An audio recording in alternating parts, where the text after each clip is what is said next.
Yes, yes, yes. Mr. Raphael Dawkins with the Combat Radio. Okay, and we are live. Okay, it's about time. About time went live again. Last time was live. I think it was last week. Last week when? Monday? Yeah, last week, Monday. So we are due, and it is Boxing Talk with Rafi. AJ versus Wilder. Signs it's still on. After Parker defeat. OMG. OMG. And Ace up in the building. Greetings and happy new year to you and everybody. Everybody up in here. Very entertaining live indeed. Great boxing discussions. Yes, it was. Yes, it was. The Leon figures up in the building. How do you do? In Wilder's opinion, he has already cemented his legacy. PBC were not paying him right. So now he wants the money. When did he say that? When did he say that? Happy New Year. Bruce, Gas, Boxing, Jazz, and more up in the building. How do you do? Happy New Year. And Ace, if you haven't checked out the latest video, I strongly, not going to suggest it now, but later on, check out the video. Check out my latest video. As a matter of fact, rat-tat-tat-tat, what's it even called? Hold on a second. I'm very proud of it. I watched it back. I watched it back a couple of times. What's it called? Why does Wilder not want to rematch Parker? And really and truly, I should have retitled this one to something like that, because I think that's more of a pertinent point. It's more pertinent to ask the question, why does Wilder not want to rematch Parker? AJ versus Wilder, signs still on. That's not a good title. It's not a good title. I wonder if I can change it right now. Hold on a second. I'm not satisfied with that. I've had a change of heart. I think the better title is the title of the last video. Let me see if I can change it. Let me see what happens. Let me see if it messes everything up if I change it. Okay, so I'm going to change it right now. Why does Wilder... No, that's not the one. Let's go live. I wonder if he's going to mess everything up. I don't know. Let's see. Let's try. AJ versus Wilder, signs it's still on. No. Why does Wilder not want to rematch Parker?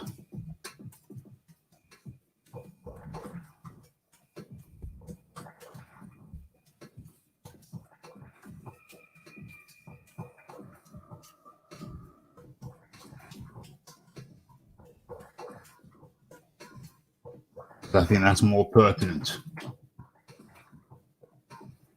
Why does Wilder not want to rematch Parker? Question mark. Let's save that. And I wonder what happens.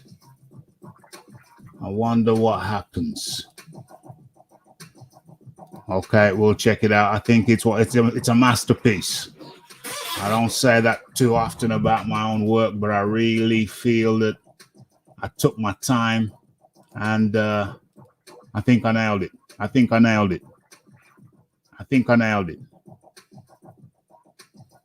Said that a while ago, talking about getting all his money. Oh, yeah. I remember him saying that. Let's have a look. He will not want the rematch because he doubts he can make the adjustments and may look even worse if they ran it back. Okay. Okay, so let's get into it right now. Let's get into this shiznix. Let's get into it. Let's get into it.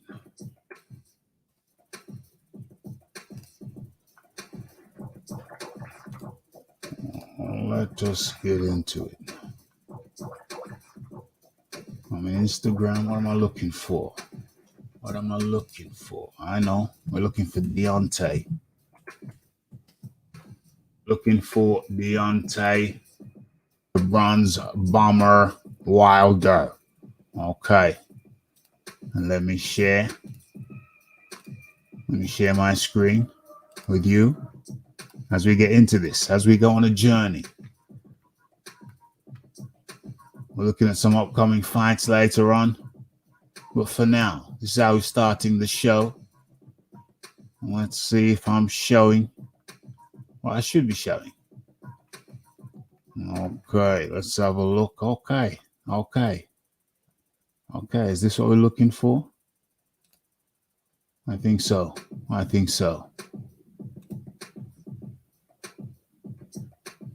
make this bigger. Oh, that's it. Okay.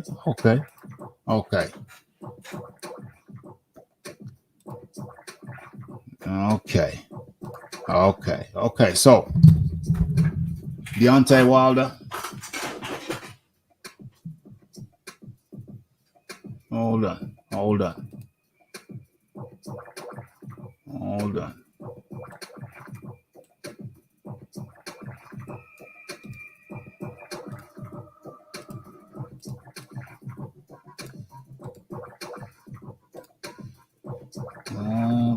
Okay, let's come out of that. My channel. As a matter of fact, rat-tat-tat-tat. I'm assuming everybody can hear me. Is he responding? So I'm assuming that we don't need to do a sound check, but assumptions aren't good. It's not good to assume things. So let's actually check this sound out. Check the sound quality out. Hold on. It's not that. That's not what we want. And the poll is there for those who want to. Hold on. It's not that.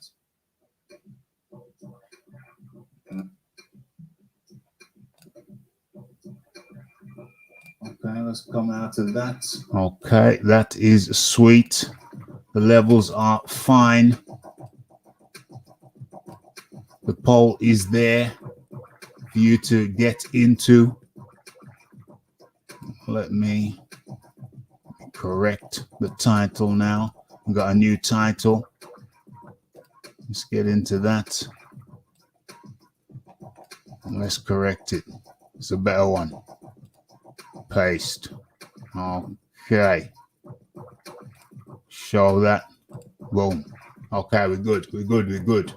Okay, what's going on? Sound is good. Session is live. Okay, so let's get into this right now. Okay, so I've been thinking about it. Obviously done a video about it. Now we're talking about it live. Okay, so why is it that whenever Joshua took a loss, or anybody takes a loss, you got to run it back. Joshua loses to Ruiz. He runs it back immediately. Beats Ruiz. Fine. Everything's righted. Okay. Joshua fights Usyk. He loses. First time. They run it back immediately. Loses again. Fine. That's it. It's over. You wipe your hands, you wipe your mouth, and you carry on. So he fights Jermaine Franklin and wins. And then he fights, who did he fight? Oh, yeah. Hellenius. Fights Hellenius and wins. Okay, fine. So he's erasing that. Now. You can't really fully erase it, but he's addressing that. He's getting some wins. And then he fights Joseph Park. No. He fights, who did he just fight? Otto Wallin. Fights Otto Wallin and wins. Fine. So he's got 3 solid wins under his belt. Fine. That's what you do after a loss. you fight and you win some. Okay, now that put him in line for a clash with Deontay Wilder. Fine. Deontay Wilder fights Tyson Fury. The first time it was a draw. He could have moved on. He could have moved on and fought Anthony Joshua, but he didn't. As a matter of fact, before that, when he could have fought Joshua for undisputed, he had the WBC, Joshua had all the other belts. He chose not to. He chose not to fight for undisputed because he didn't like the terms. He wanted more money, and he went on and fought Tyson Fury instead. Remember, he had the option to fight Joshua for undisputed. He declined and went on to fight Fury. That moment changed his whole life. That moment changed his whole life. Let me turn the volume down on this a little bit.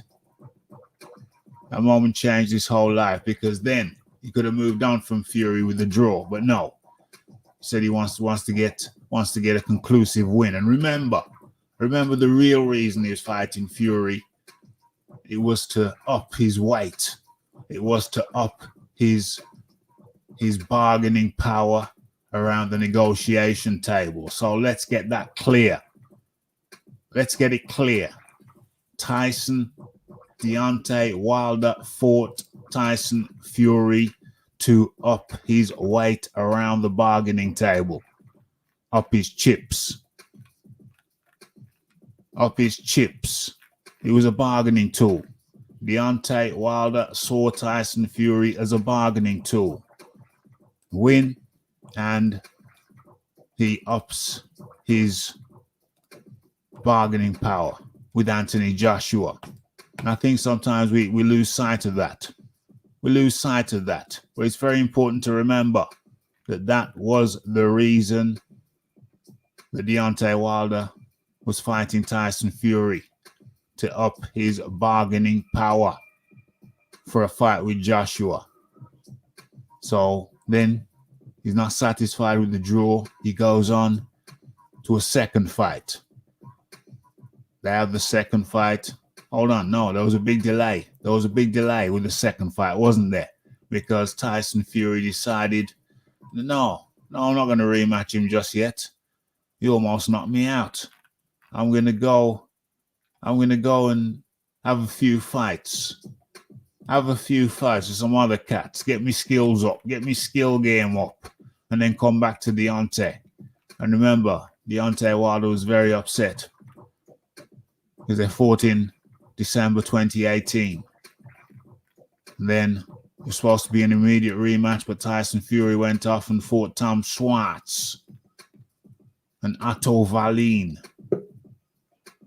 before he circled back to get with Deontay Wilder. So Deontay Wilder, in the meantime, was pissed. He was pissed because he had to wait. After the first fight, he had to wait. When's the first fight? December 18. He had to wait till February 2020. So what's that? That's about a year. What is that? That's not quite 2 years. But it's a significant period of time. He had to wait. 2 fights. 2 fights. Over a year. A year and a couple of months that he had to wait. And Deontay Wilder was not happy, but Tyson Fury got the Tom Schwartz in the Otto Wallin fighting. Otto Wallin, remember. He got that fighting. Circled back to Deontay Wilder after he got with Sugar Hill Stewart. Stopped him in 7 rounds. Mark Breland threw in the towel.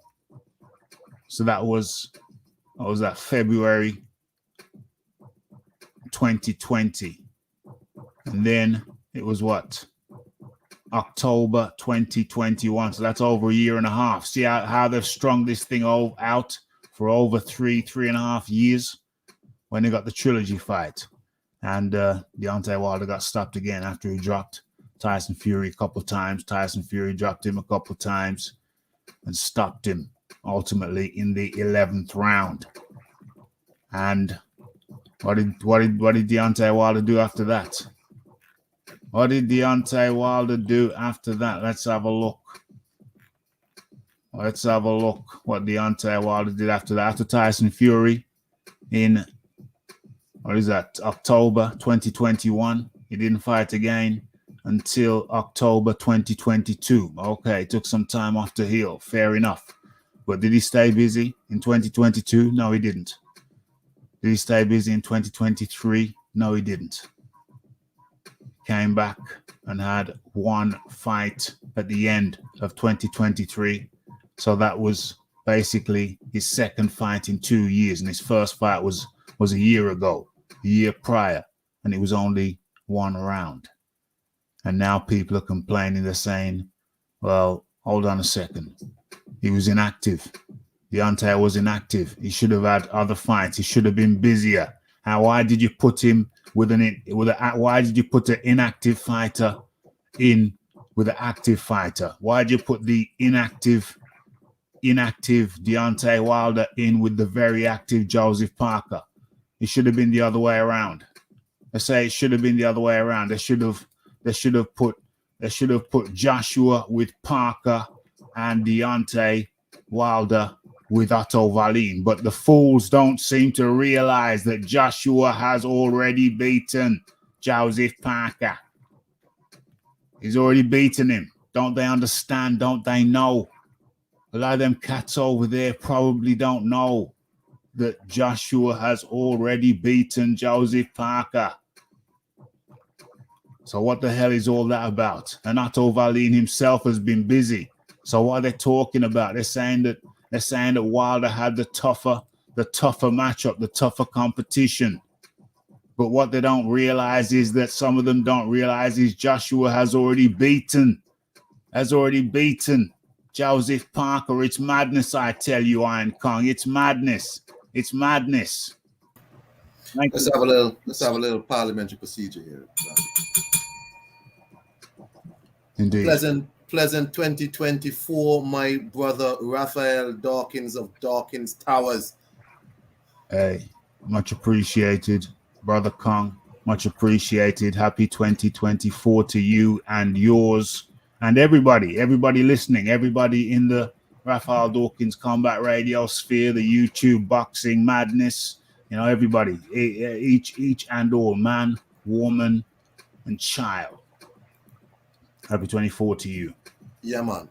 Yeah, so I was listening, just so happened when come across this boxing channel. I never saw it before, but anyway, click on it, and it was about, it was basically some people lamenting, Deontay Wilder lost, And one of the guy was like, but I gotta say, man, this looks bad on Joshua, because this he gotta feel like this was supposed to be him in there, doing that to Wilder. He finally could have fought Wilder and beat Wilder.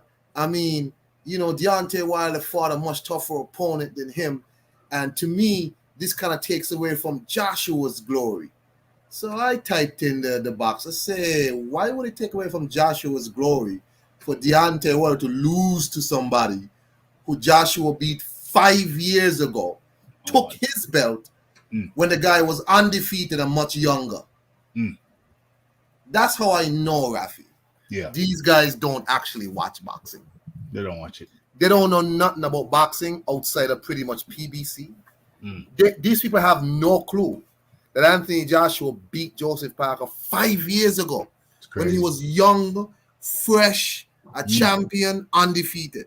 They have no idea that Deontay Wilder could. That's another fight that Deontay Wilder somehow magically didn't get. Somehow. Because, I tried to get that fight and Parker ducked me. How is it possible that Deontay Wilder is always somehow, quote unquote, trying to get some, but it never happens for him for some reason? And it's always somebody else's fault. Yeah. Not his fault, not his team's fault for not putting up the money. It's somebody else's fault. What an idiot. For real. So I was just like, just as you say, Rafi, these people have no idea. They don't know. Nothing. They don't know anything. And they don't know about boxing even in America They only know about Wilder because they support Wilder. Mm-hmm. And they only know about Deontay Wilder just recently. They didn't follow Deontay Wilder before, before Tyson Fury. A lot of these people discovered Deontay Wilder because of Tyson Fury. Mm-hmm. That's it. Mm-hmm. Yeah. When he started fighting Tyson Fury. Exactly. That's how they know Deontay Wilder. They didn't know him before. They don't know. They don't know about his exploits before. Not his non-exploits before. Nothing. They was like, oh, he takes away from Joshua's glory. I'm like, Joshua's glory. I think Joshua already beat Joseph Parker. Joseph Parker is an old man who's been knocked out and all this stuff, and he comes and he beats up Deontay. I said, no, that makes Joshua's glory look even better. Of course. Because Joshua beat this man when he was young and strong. Yes. Yes. He's a fearless lion. Yeah. Joshua beat him back then 5 years ago. And they don't know. They don't know. Have no clue. They really don't know. I was watching Cali Enigma. You know, my old friend Cali. Over there, PBC, well, LBC guy. And someone typed in the comment section, someone typed in something like, Joshua's leftovers. Wilder lost to Joshua's leftovers. You know, he's just putting the spin on them. You know what they always say, what they would be saying. And Cali went, I don't know what you mean. What do you mean? I honestly don't know that he knows that Joshua has already beaten Joseph Parker. Man. I watched a slew of those channels just to check their energy, just to see what they're saying now, because they have lambasted Anthony Joshua vehemently and incessantly ever since negotiations started. Well, even before that, because they saw that Wilder was upset with Joshua. Well, it was around the time negotiations started, and Wilder wasn't getting the better of things. Wilder wouldn't accept that he was not Joshua's economic equal. Wilder was finding it very difficult to accept that he was not Anthony Joshua's economic equal, and in his mind, it should have been a 50-50 fight, which of course was ridiculous because the market value was totally different.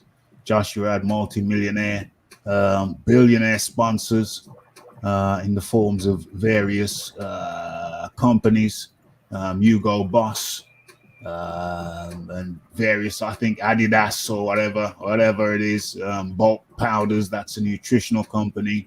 And Deontay Wilder didn't have none of that, but he couldn't do the maths. He couldn't figure it out. Al Heyman had him in a daze. Deontay Wilder turned down offer upon offer upon offer upon offer to fight Anthony Joshua. And a strange thing happened. Joseph Parker went over to America to check out one of his training partners or whatever, teammates, and Deontay Wilder was there so they could do a little bit of business maybe. And Deontay Wilder was the WBC champion, Joseph Parker the WBO champion. So yeah, they could talk business, and the perceived wisdom has always been that Joseph Parker made a right decision walking away from Deontay Wilder's paltry $1 million offer and taking Anthony Joshua's $6 million offer. The perceived wisdom has always been that was the good thing to do. But you know, something struck me this morning. And check this out, Kang. I don't think this has ever been said before. Correct me if I'm wrong.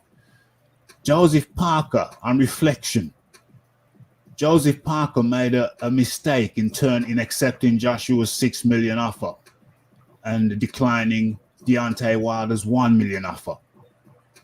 It was potentially a mistake, Kong. Because Joseph Parker might have beat up Deontay Wilder and took his belt back then. Yeah.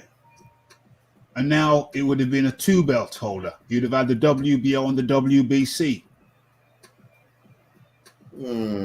That's true. Going to the negotiation table with Joshua, who probably had 2 belts as well. That's pretty much 50-50 or 45-55. Yeah, that would have been the undisputed fight. Yes. Because by that time, Joshua had the IBF and WBA. He beat Charles Martin, he beat Klitschko, and Parker was next. Mm-hmm. So yeah, Joseph Parker probably was like, "Let me get that money right now." Mm. You know, you're offering me this paltry $1 million, like as if like, I mean, what's this? Yeah. But then, you know, if Joseph Parker was really thinking, you know, differently, he might have said, "No, beat up this boy, take a belt, and Yeah. you know, Yeah. yeah, You'd have walked away. You walked away with 6, but you'd have walked away with maybe 9, plus the paltry million, rounded out to 10 sure, for the fight for 2 fights. So you got 6 for 1 fight, but he would have got at least 10 for 2 fights. truly, that's true." So I've never heard that theory, that thought expressed before. Have you, Kong? No, No. no, No. no. But now you say so. Yeah. It makes sense because Joseph Parker don't fight much different to how he fights now. But Parker's team back then was much different. Maybe they might not have crafted a disciplined game plan That's true. like now, but Parker pretty much has the same abilities now that he did back then. He was faster back then. Yes. Yes. Yes. Because And we've seen people without that game plan punch up Deontay Wilder. Absolutely. Back then. Absolutely. So, you know, looking back at it,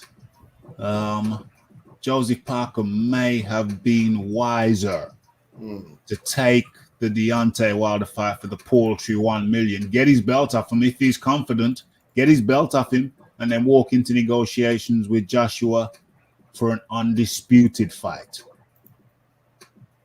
So that's something that, you know, we have to ponder.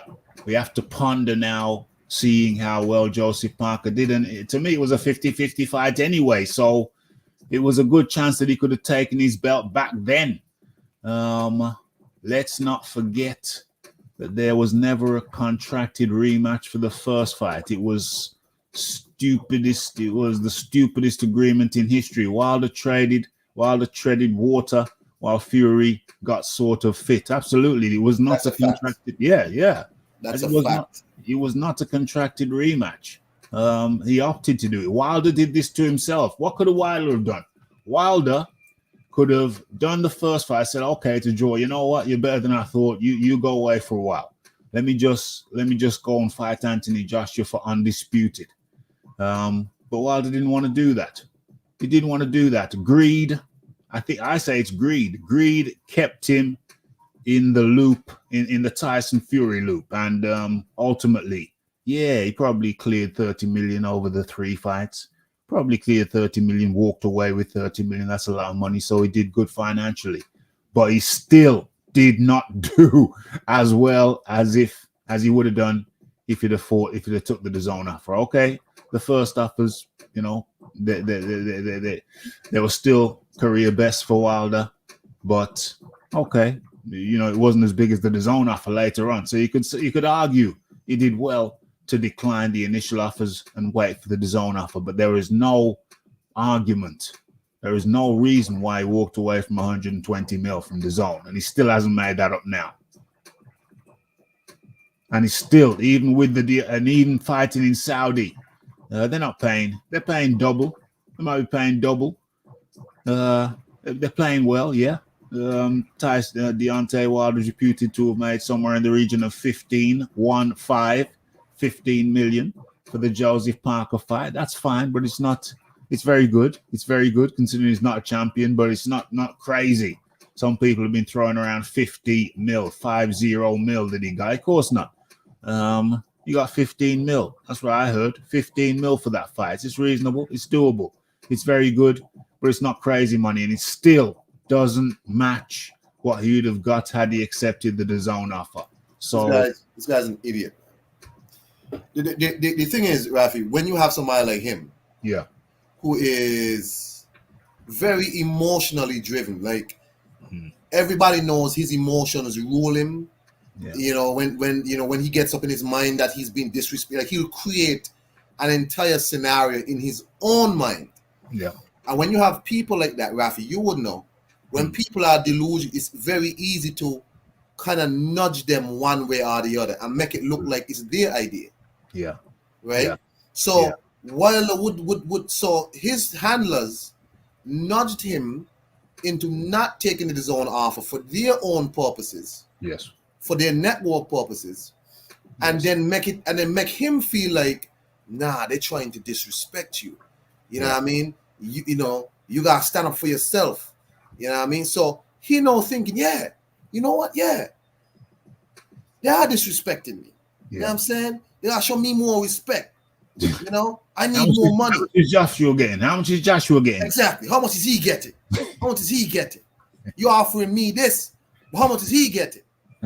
So his handlers, all of this was nudge him a little bit to where they want him to go. Kind of stoke his ego a little bit. Yeah. And it don't take much for his ego to get up in the air.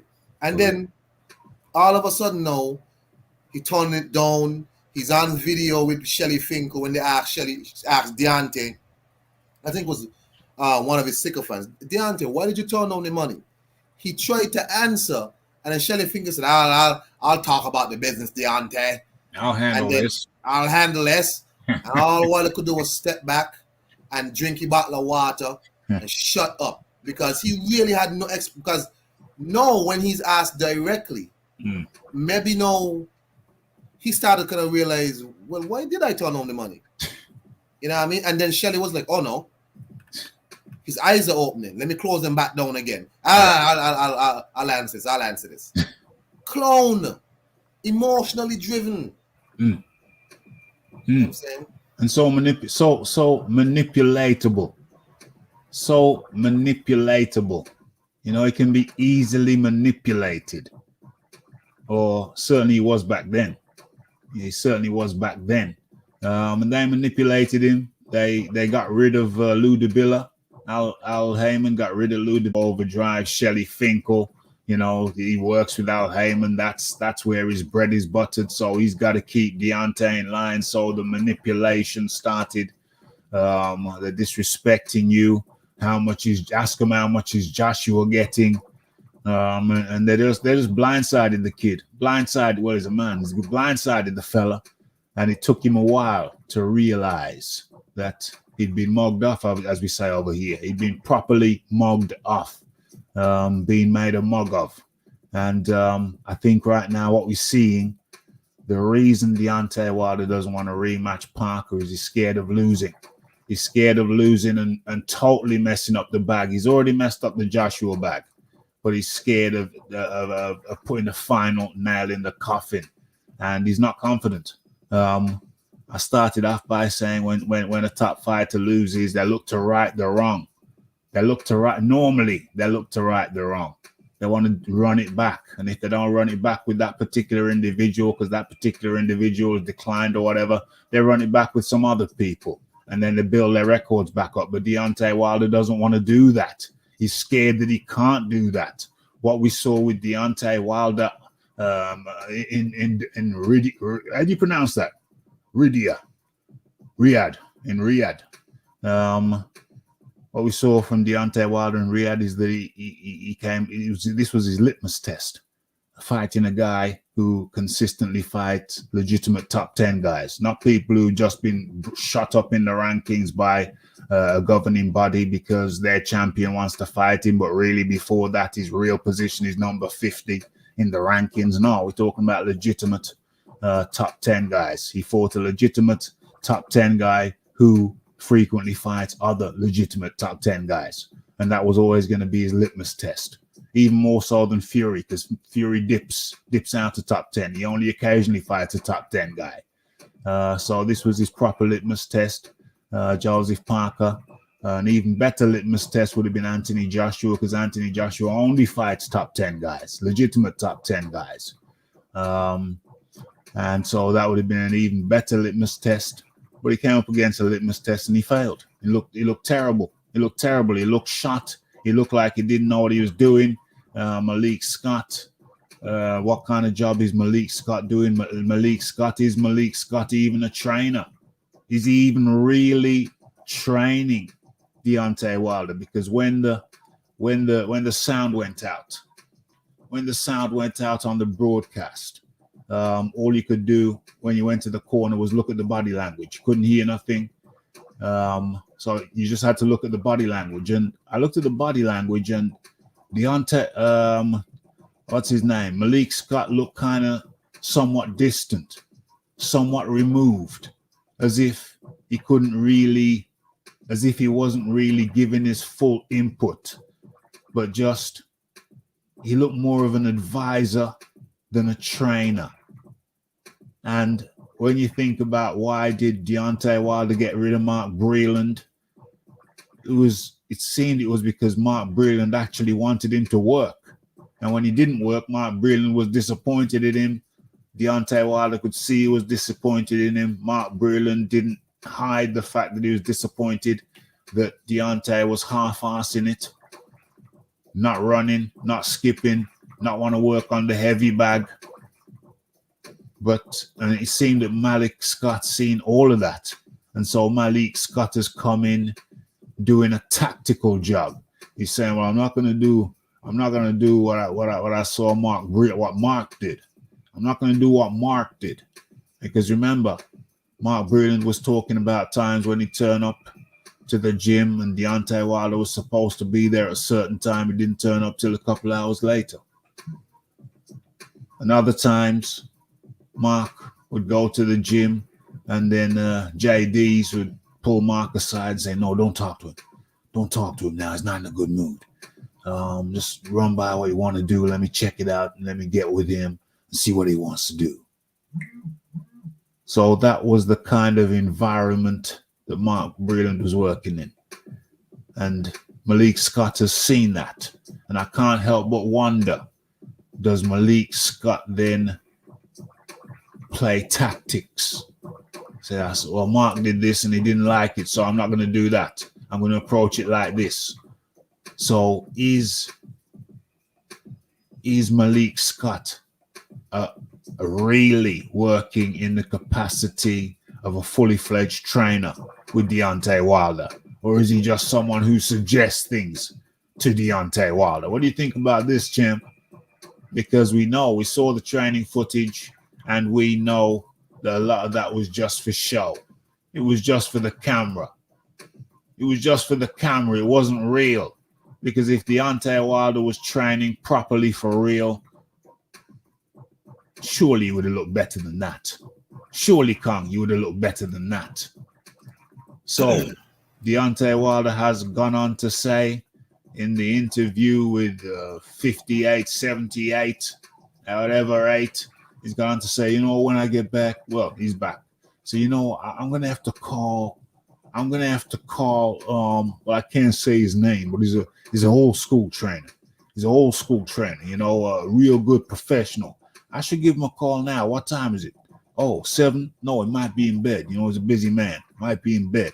Yeah, I got to give him a call. A lot of people's reached out to me. They wanted to step in and help me out. But, I didn't need the help. But, now, maybe, I just open my ears a little bit more. Yeah, so I'm going to give him a call. I'm not going to say what he is, but he's an old school trainer. So that's what Deontay Wilder is saying. He's talking about bringing somebody else in. I'm assuming to work with Malik Scott. I'm calm. Gonna have a problem, and I would advise these trainers to stay away from Wilder and Malik Scott because Deontay Wilder needs to do like what Anthony Joshua did, right? So Anthony Joshua went to other people's gyms. Yep. And he never needed to be the one guy. He didn't need to be the center of attention. Right. He went to Robert Garcia gym, just went to the gym. All the other fighters there and continued walking. He went to Derek James. He fit into the schedule because he didn't need to be the center of attention. Right. Same thing with Ben Davison. Same thing. And they all said the same thing about him. When he comes to the gym, he comes to work. Comes to spar, comes to do work. He doesn't, you've never heard them say anything like he He's unapproachable. He doesn't like to walk. Most of them say he walks too much. You have to pull him back. Yeah. Because he wants to do the extra. And you have to keep telling him, nah, you got to, bring it back down. So, Deontay, because there's a video of him with Malik Scott on the beach, doing mitts on the beach, and he looks the exact same. Like, it's the same mitt walk, the same, and he just looks awful. You didn't see it? No. Yeah, since that is, and he's just like, why y'all still doing this? Like, I mean, it might be better if y'all would just, try something else, Bridget. Yeah. But these older people who he talking about would do well to stay away from that, because unless he plans to actually do the work, and submit himself, it's not gonna get no better. For real. And that's an issue. Okay. He gonna frustrate you. He gonna disrespect you. I don't feel too sorry for Matt Breland. I mean, in a way. Yeah. But when he had accused Anthony Joshua, that Anthony Joshua them is gonna pay off Andy Ruiz to lose, I was like, this gotta be something that you've done before, because we've seen Deontay Wilder have a fixed fight with somebody before. Yeah. We've seen this. You've seen it. So somebody who's in his camp right now. Exactly. So I mean, what he did was scumbaggish. Yeah. But really and truly, Matt Breland, whatever happened. You joined in the foolishness too. Yes. And you created a monster too. Yeah. And there you go. Instead of telling them that you're talking, they're gonna fix the fight, they're gonna pay off Ruiz to lose. All this dumb shit. Yeah. Yeah. Crazy. What people saying in the chat? Get KO'd in the Olympics, only beat bums, never learn how to box is the Wilder blueprint. Well, it's not too far wrong. I mean, who can disagree with that? Those Yanks would have robbed Parker if he'd have managed to win. Okay, in America. Wilder can't fight sleep. Straight out of Boscombe says Wilder's only good at beating up journeymen. He's not an elite heavyweight, never has been. Well, I think that's a strong argument. It's a strong argument because every time he's gone up against the two guys that he fought, these two top opposition that he fought was Tyson Fury and Joseph Parker. And he's lost to both. Check your Twitter DMs, Raf, when you get a chance. Check it. Yeah, I will do. Yeah, and he's lost to both of them. So what does that tell you? It's very clear.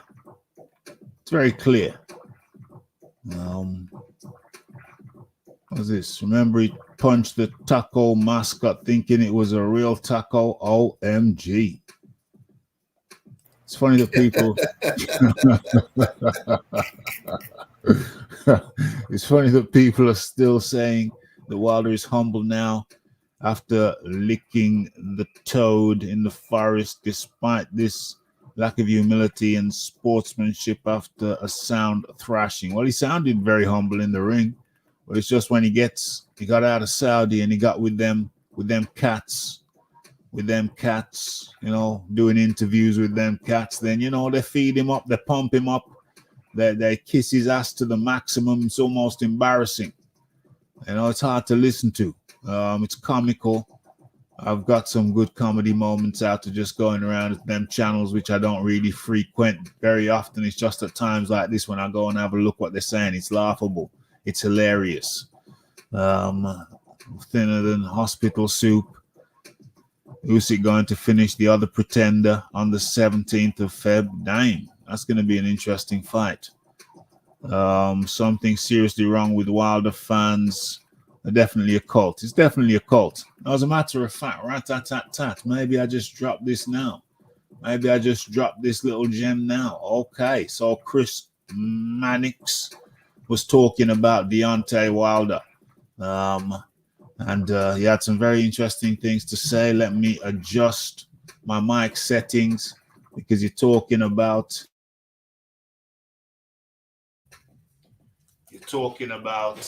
damn, my watch strap just broke. It's a good thing it broke on my hand and not when I was walking on the street. I could have lost my watch. Anyway, let's listen to what Chris Mannix had to say. Okay, let's listen to Chris Mannix. Where is he? Okay, here we go.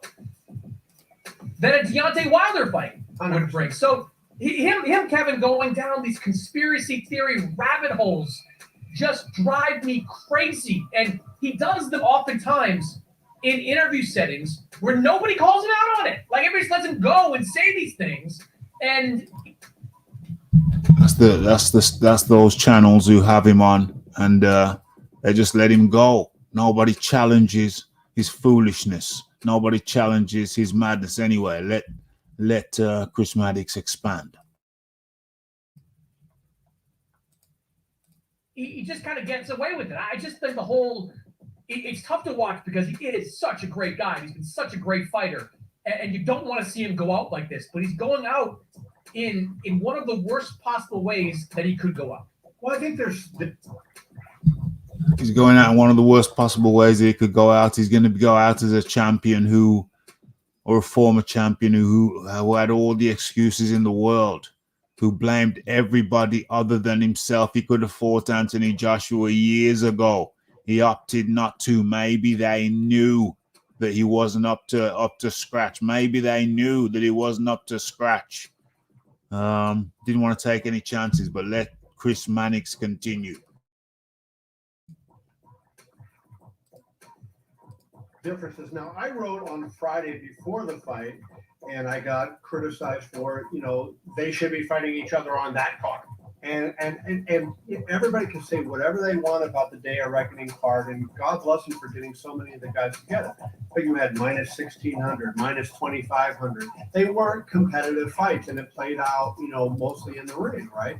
And the only underdog that won, well, I guess it's 200, because the G won as well. But but it's Dubois Miller was kind of a coin flip type fight. It was close odds there. Boxing, or the mode of boxing, the way it works, put that fight off. Let's always save it for the next one and build with those two particular individuals. There only has so many punches he can take.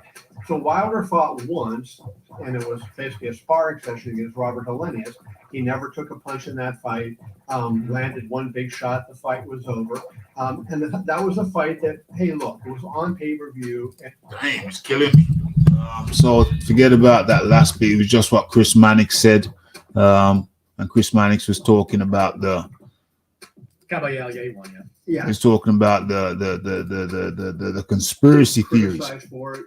The conspiracy theories that just drive him absolutely mad. Wilder fight would bring. So him, Kevin, going down these conspiracy theory rabbit holes just drive me crazy. And he does them oftentimes in interview settings where nobody calls him out on it. Like everybody just lets him go and say these things. And he just kind of gets away with it. I just think it's tough to watch because he is such a great guy. He's been such a great fighter. And you don't want to see him go out like this. But he's going out in one of the worst possible ways that he could go out.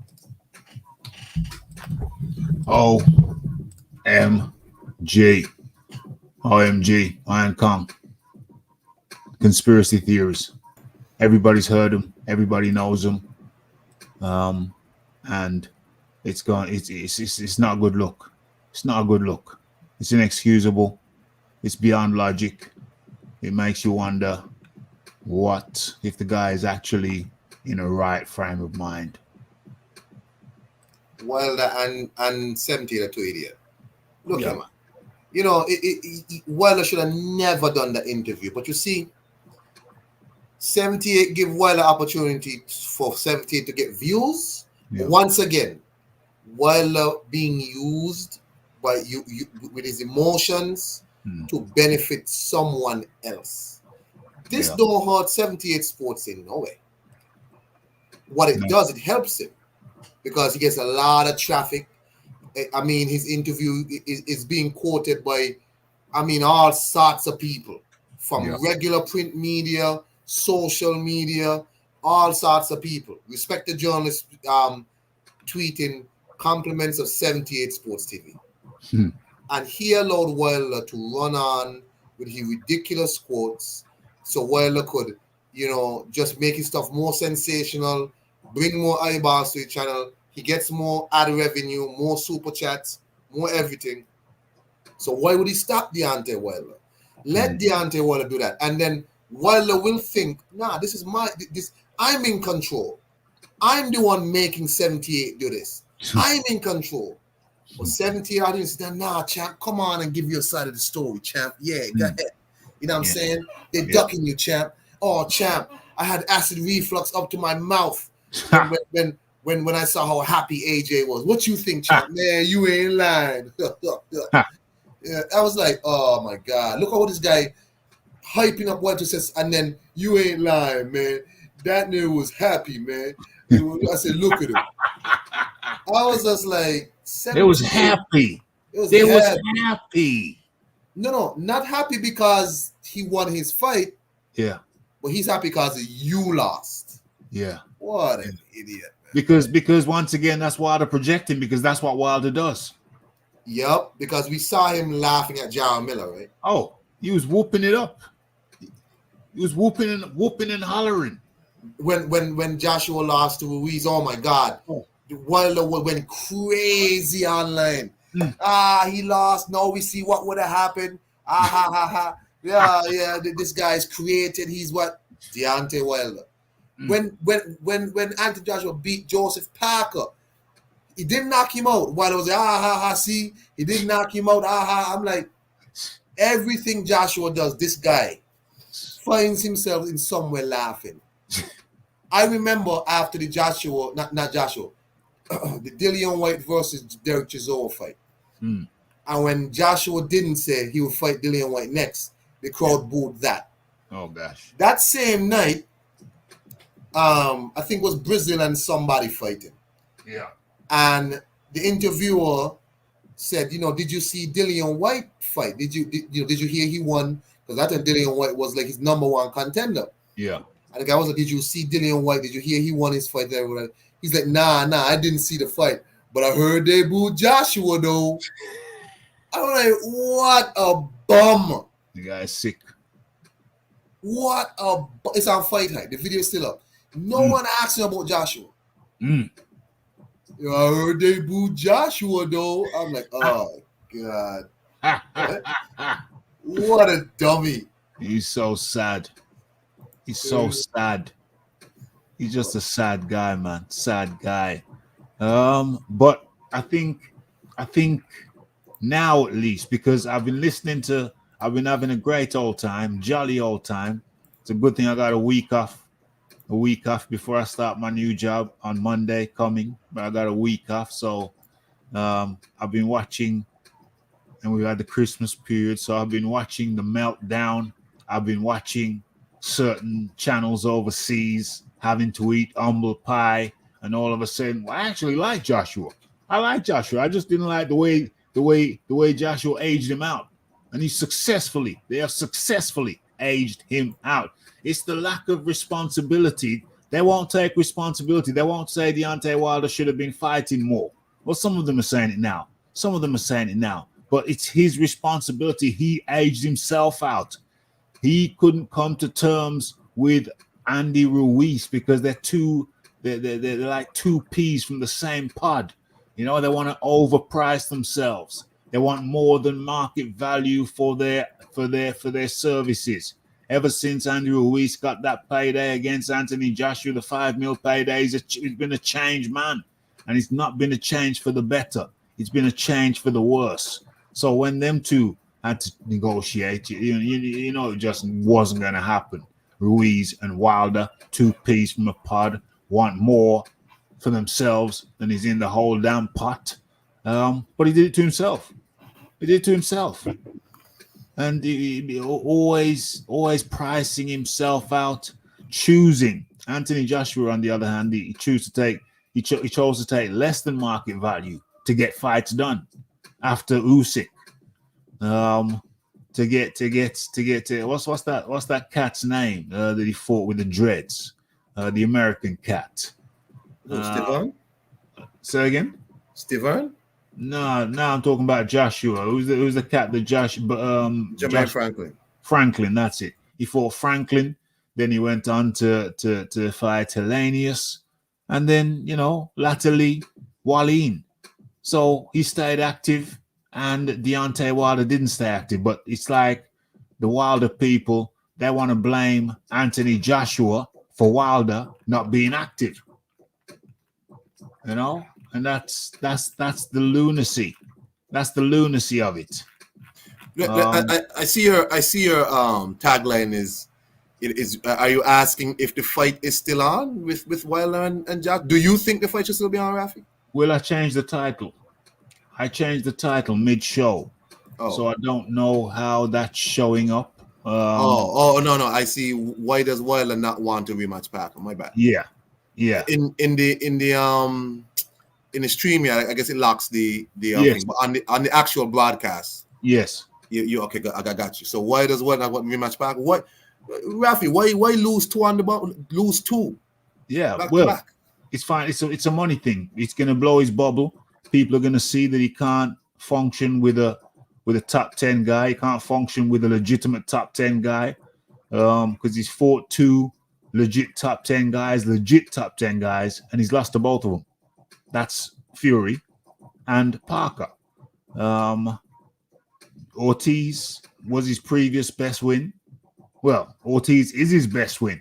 But Ortiz before Fury was his highest ranked opponent. Maybe Severn the first time, but it was Severn and Ortiz. So they were his highest ranked opponents previous to this. But then came Fury, legitimate top 10 guy, couldn't beat him. And now his second legit top 10 guy, who's an ex-champ in the Parker, couldn't manage. So when he goes up against legit top 10 guys, he can't manage. The man cannot manage. And then instead of accepting responsibilities, his people over there, certain channels, they're saying AJ aged him out. He aged himself out. He declined multiple offers and he chose to sit around instead of staying active. You know what I mean? I think Anthony Joshua in one of them years, the COVID years or whatever, he had to wait around, only had one fight in 1 year. Then the next year he had one fight. He says, no, I'm not into this. I'm supposed to stay active. I want to stay active. And then he stepped it up and he stayed active. And, he reaped the rewards. Well, he got some criticism for being active, but at least he stayed active and he worked on his craft. And, you can see certain things perhaps coming together. You can see him becoming more skillful because he worked on his craft. Your man, Fight Doctor, is here stumping for Wilder's opponents. Where is the? Oh my goodness! The Fight Doctor has been AWOL. He's been AWOL for how long? But you people want to hear you. People want to hear from you, Fight Doctor. You said a lot of things. And now you've had to watch your guy get handled like that, get manhandled, get thrown around the ring, clubbed around the head. That's some rough stuff, my friend. That's some rough justice. That's some rough justice that your fella there had to endure. I think what's most disappointing though, in terms of the argument that Joshua aged Wilder out, as you said, Wilder turned on every single possible offer that they could make. Yeah. There was no. I'm wondering. Nobody told Wilder like, what? You realize you're getting. You will always be like 3 or 4 years older than Anthony Joshua. Yeah. Always. You're not gonna stop aging. You know what I'm saying? Like no one told him, brethren, you're getting older. You're not going to. I mean, you're You're not going to age out. I remember Joshua saying when he was younger, y'all need to fight me now. Don't let me get better. I You know what I'm remember. saying? I remember that. And he was right. Wilder stood a better chance back then when Joshua was inexperienced, fighting the straight ahead, you know, less head movement, less whatever, you know, fighting that Joshua than this one who, even though people criticize it, the much more aware and cautious Joshua, in my opinion, is a better one. Because when you're cautious, when you are aware of what could happen to you, you fight with a little bit more sense, a little bit more head. Yeah. You know what I'm saying? Not this run straight ahead, Joe Joyce, I'm the juggernaut, punch me in my face, nothing gonna happen to me nonsense. That's mad. When you use your head more, when you're more aware of what can happen to you, to me, it aids you better. Yes. That's my opinion. But the Joseph Parker 2 fight, that's not gonna happen. I'm not quite sure even if it was a possibility that he should take it, because why would he? Well, I don't know why he would, because if he does it again straight after, he's going to lose again, because I don't think he will have the request. Like how I didn't think Joshua could get this, use the skill set necessary to beat Ruiz's second, because I was like, he would need to box him around for 12 rounds. Yeah. He will have to. But he surprised me, and he showed me that no, he could just box him around for 12 rounds. And he did that. Yeah. I don't think Deontay Wilder can change his skill set enough to deal with Parker, who's going to come with the same game plan, take away the right hand, and put some walk on him. Wilder will need to add a lot of different wrinkles to his game in a short time, which I don't think he can. And that video I sent you on the beach, I was like, this guy is really skinny. Like, he's like, he's not gonna push anybody back at 211 pounds. Yeah. How much is the cruiserweight limit? 205 or something? It's 200. Is it 205? I think it's 205. I think it's 205. Let's see, cruiserweight. Yeah. I brought this video up, Kong. It's on his Instagram. I brought it up on the screen. Yeah. Yeah, it's very, very, very. He looks malnourished. No. The video I sent you. Yeah. On Twitter, on the beach. Yeah, I'm watching it. Yeah. Oh well, it's also on his Instagram. Okay, well, he looks super small. He does. I don't like how small Deontay Wilder looks. The cruiserweight limit is what, 200 pounds. You're telling me, Deontay Wilder is fighting just 10 pounds over cruiserweight? The cruiserweight limit? The cruiserweight limit is what? 200 pounds. 200. Yeah. Yeah. And Wilder came in at like 213 pounds. And people suspect that he had the extra stuff he had on. Egg whites. He might have had stuff in his pockets. Might have given him more weight. Yeah. I don't like how small he is. But the problem is when he puts weight on, Rafi, it doesn't go anywhere else except his upper body. For real. Right? I don't know if he has a nutritionist. I know you and Fight Doctor are people who deal in y'all foods and all of that. Maybe y'all could get a job to work on how to put weight on his lower body. And I'm not joking. I'm not casting I'm just saying the brother gotta understand. You got to build your legs them. You got to become stronger overall. Yeah. I don't know if it's genetic where maybe he just has small legs. I don't know his family. I think it's genetics, you know. Maybe. I think it's genetics because those are painfully thin legs. Painfully. I find it hard to believe that he's been training for, and I've seen some of his old training footage from way back when. And he's always had trainers, he's always had strength and conditioning trainers, and his legs have never grown. I honestly believe this. No, I've seen him look bigger. I've seen his legs look bigger. Oh, okay. When he was younger, his legs he has gotten progressively smaller and smaller. And when he does put the weight back on, he just gets it in his upper body alone. Then he only does bench presses. I don't know what it is. So I don't know. I don't know what it is. Yeah. But I don't like how he looks. If the cruiserweight limit is, let me see how much Usyk weighed in at for his first Joshua fight. Let me see. Yeah, that's an interesting question. Interesting question. What's going on? I'm not sure what to think of Wilder. There's so many questions. Was he gun shy? Was he rusty? Was it a bad game plan? Well, even if it was all of that, was he damaged from the Fury fights? Was he age? I mean, I think it's all of that, isn't it? Was he gun shy? Well, maybe. Was he rusty? He definitely was. Was he a bad game plan? He definitely was. Was he damaged from the Fury fight? Yes. Was it his age? Yes. It was all of that. It was all of that. But primarily, I think it was Malik Scott had him doing all kinds of crap, except throwing the 1-2. But they're throwing the 1-2. They're throwing some kind of punches in spot. I don't know. Because they're obviously throwing punches, so how can he get in the ring and then? But he was throwing punches in the ring. It's just that he wasn't throwing properly.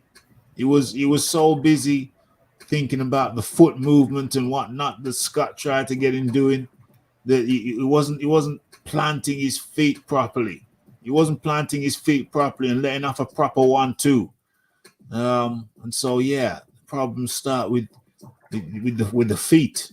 If you don't get your feet set and then work your 1-2, and of course Joseph Parker's tactics of ducking down every time he throws, but then he throws a 1-2, and then sometimes he just went to the right. But what about something underneath? If you see that Joseph Parker's bending over, what about something to the body as you turn a corner, as you pivot off your front foot? What about a little right to the left to the ribs, left uppercut, left hook to the ribs of Parker? You know what I mean? He seemed like he seemed like a novice out there. You know, he's supposed to be a boxer. He had better boxer before. He had better boxer back in the day. Now what is it? Now what is he now? What is he now? I'll be right back, Rafi. I'll be right back. Yeah, man. What is Wilder now? What is Wilder now? Names, learn notifications on my phone. Let's have a look. What's going on?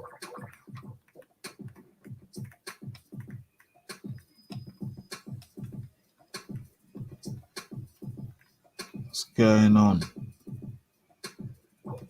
Wilder was a total hype job. He's a two-faced, delusional individual. He's very two-faced. Never been convinced about the power, and the lack of skill has always been evident. Fury's legs have gone. Usyk to win by KO in the 10th. OMG. No messing around there. No messing around. I think Fury will pull one last performance out and become undisputed. I think it's very possible, you know. I think I can see the both possibilities. His legs have gone, but him being able to pull out one last hurrah. I can see both possibilities.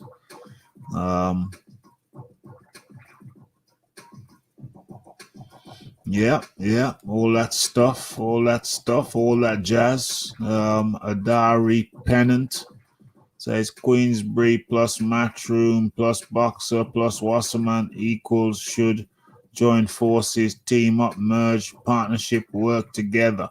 Team up. Teamwork makes the dream work. Yeah.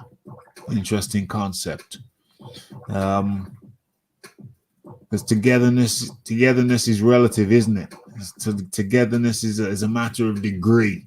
How together are we talking about? Sometimes they're going to be together. Sometimes they're going to be further apart. It's a matter of degree, togetherness.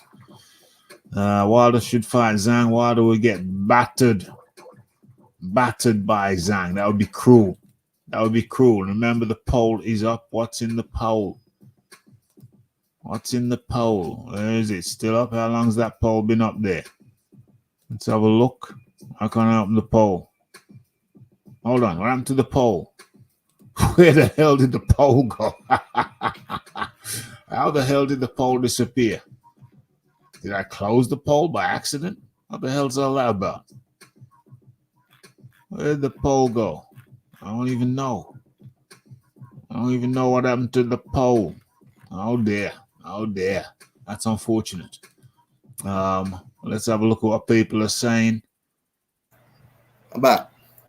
Oh yeah. Good.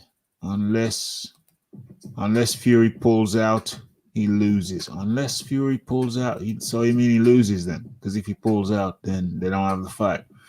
I don't know, man. Okong, who do you think wins out of Fury and Usyk? I've always picked Fury to win that fight, so I'll stick with Fury. I'm undecided. I am undecided. Wilder could have 3-4 fights if he seriously wants to try and become undisputed. It's not out of the question. If Wilder KOs Ruiz and Joyce next, he's definitely back in the picture. If Wilder KOs Ruiz and Joyce, well, the way it looks to me, I mean, I think that Ruiz takes him out. I mean, Joseph Parker, he pressed the action to a degree, but I think somebody like Ruiz and Joyce, they'll press more. They'll press more than Joyce did. I mean, than Joseph Parker did. I think Ruiz would apply more pressure. I think Joyce would be on him like white on rice. I don't think they'd be running around much. I think they'd be going straight for it. So I don't know if Deontay Wilder wins those fights. Stavern and Ortiz were both legit top 10. Yeah. Legit top 10. Yeah. But I think that Fury and Parker are higher ranked top 10 over a longer period of time than Stavern and Ortiz. Wilder undisputed, get real. Well, you know, that's what he says. He says he's interested in undisputed. He wants to unify. Then another time he says the belts don't matter. The belts don't matter. Nothing to do with the belts. It's principle. It's the principle. Top 10. Certainly not top 10 in the second fight. No, Stavern in the first fight, not the second fight. That was a disgrace. Let's have a look. Flawed corruption. Joshua is more judicial and calculated. Could see where he was trying to get to, and it looks like Davidson might have helped him along the way. They've all helped him along the way, but he's looking for a particular type of training. He's looking for a particular type of instruction. Talking about Joshua, looking for a particular type of training, a particular type of instruction. You know, kind of more organized. And I think it might be a good matchup. But like I said, all the trainers he's worked with, you know, he's taken all of that experience, all of that knowledge with him. You know what I'm saying? So that's how it looks. Wilder is limited Bridgeweight division and super cruiserweight division. Adari Pennant don't like them. It sound like excuses to me. Wilder just got beat fairly squarely, as George St. Pierre once said. Wilder only has one excuse: he can't box a lick. Usyk on a close decision. As a matter of fact, rat-a-tat-tat, why don't I ask the audience? Why don't I ask the audience who wins? Who wins? Who wins? Who wins? Fury points. Usyk points. It's for Usyk, like why? Okay, Usyk points. 3 points, Usyk points, Fury, KO. Usyk KO. KO. Usyk KO. Okay, oh, shizzle. What about, okay, got no chance of a draw. Okay, well, there you go. So the poll is up. I don't know when I closed down the original poll, but the poll is up. For people to get their votes in. Okay. Okay. So ultimately, Kong, Eddie Hearn's come out and said, hey, the Saudis, they're not looking at the fight the same way, you know.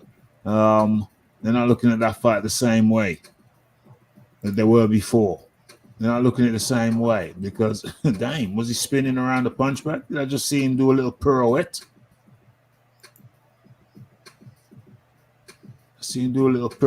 Oh, yeah, and I saw Malik Scott. Teaching Wilder a really strange technique. It's like he got Wilder to punch with the left, but to leave the punch, to leave the arm out, extended against, as if it's extended against the person's face. And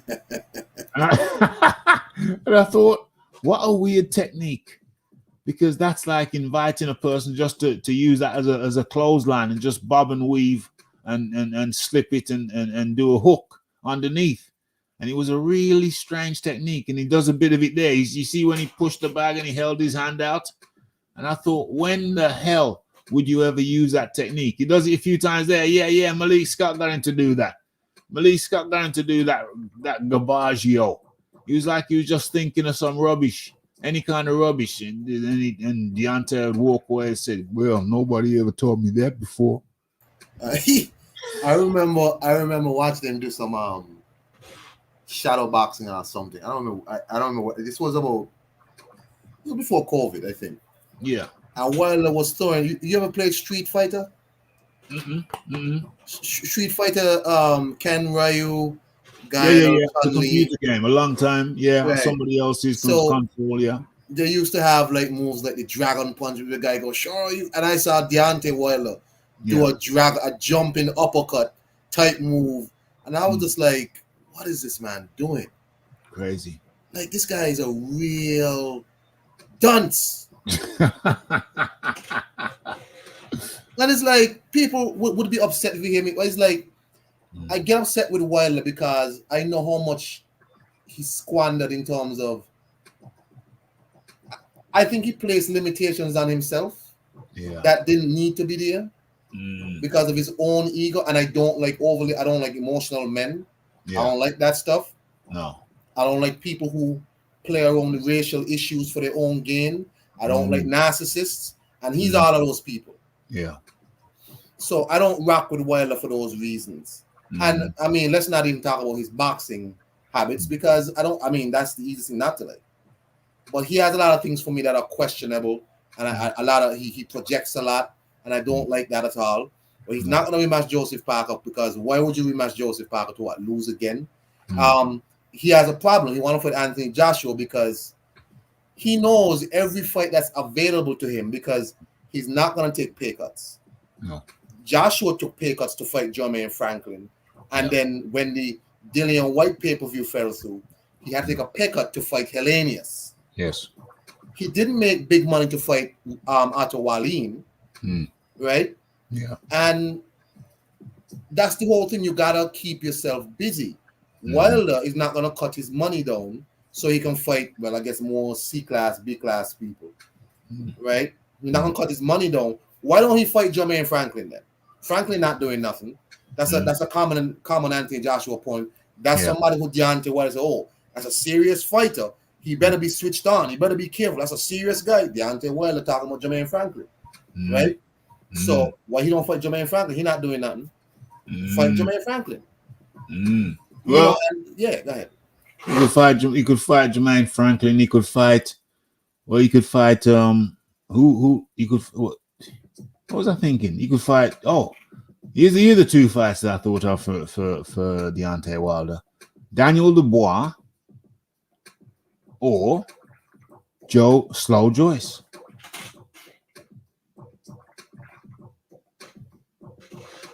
Daniel Dubois or Slow Joyce. I think Joyce Yeah. Joyce is a better fight because Right. I think he has more chance of cracking Joyce with a good one. Yeah. Right? And Yeah. with his movement that he's just found, he might be able to get away from Joyce more. I don't know. People credit Zhang with ruining Joyce, but I say Joseph Parker ruined Joyce. Why I say that? Joseph Parker was catching Joyce with some big shots. Yeah. I mean, huge punches. And Joyce was not defending them. When he fought Zhang, the damage had been done. We didn't know. Right? But I think Joyce would be a good fight for Wilder. I think Jarrell Miller would be a good fight. That's a sellable fight. Yeah. Y'all got history. Yeah. Why not fight Dillian White? Dillian White ain't doing nothing right now. Is he still defending? Still trying to defend the drug? The drug? I don't know. Nobody seems to know because remember, Dillian White is not licensed by anybody in England. Yeah. He's in Portugal, so nobody seems to. I heard Hearn say Dillian White called him and said some news is coming. So he said he's still waiting on that. He don't really understand, but okay. You know, but fight Dillian White. Whatever happened with Dillian had nothing to do with America. Bring Dillian White over. Dillian White is on like what 3-year layoff or some crazy shit. I don't know. So he fought Fury last year, didn't he? He fought Jermaine Franklin after that. Oh yeah. Is it after that? Before that? No, it was after that. Right. So his last fight was Jermaine Franklin. Yeah. Last fight was Jermaine Franklin. So yeah, but they ain't gonna touch Dillian White. They ain't gonna touch Dillian White until everything's squared away. Fully. Why they dealt with Luis Ortiz, who's a multiple-time drug cheat. So what happened? Well, this is England. You know, over here. Yeah, but Wilder not from England. Fight him in America then. No, they're not gonna touch. Hearn's not gonna touch Dillian White. No, well, question but mark. Eddie don't have to promote that fight. Deontay could get that fight promoted by PBC. Oh, so he's gonna fight. No, Wilder ain't going back to PBC for now. He's never going back to PBC. You don't like how PBC pay.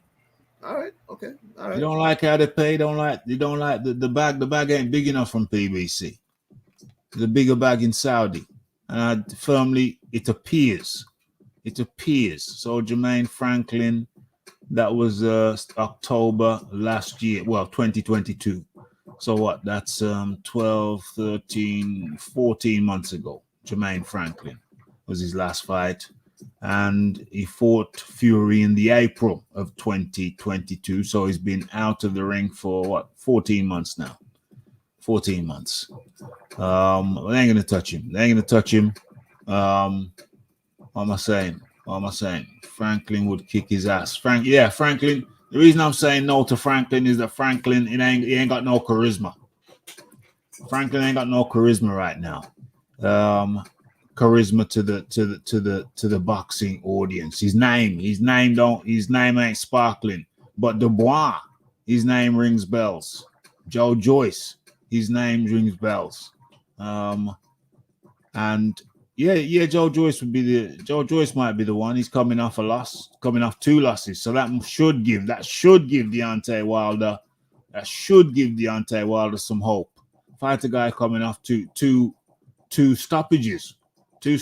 One was a technical stoppage, the other one was a knockout.